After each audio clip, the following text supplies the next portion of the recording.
Assalamu alaikum everyone, Ramadan Mubarak. I want to talk about something really important for all the Muslims in the whole world, which is zakat.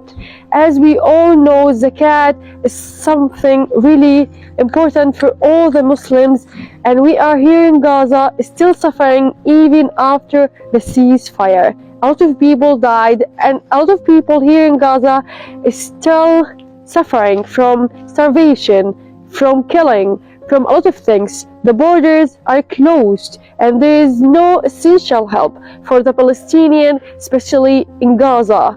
As Prophet Muhammad, peace be upon him, said, zakat extinguishes sins like water extinguishes fire. So as you all hear from Prophet Muhammad, peace be upon him, this is so important for everyone. So with Alkhidmat Foundation Pakistan here, we are continue our helping for the people in Gaza, and we use the zakat for us. Inshallah, we are continue the daily helping here in this holy month.